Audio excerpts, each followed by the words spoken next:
ప్రియమైన వాళ్ళారా, బాగున్నారా? మరి వచనం ధ్యానించుకుందాం.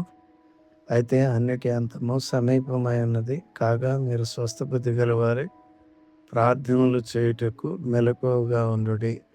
1 పేతురు 4:7. అంత్య దినములను గూర్చిన అవగాహన.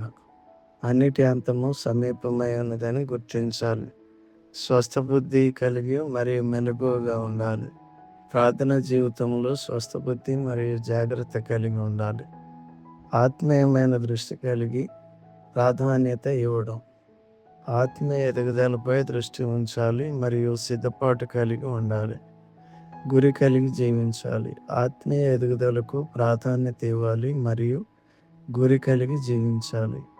బలమైన ప్రార్థనా జీవితమును కొనసాగించాలి. మెలకువ కలిగి ప్రార్థించాలి మరియు స్వస్థబుద్ధి కలిగి ఉండాలి. సిద్ధపాటు కలిగి ఉండుట.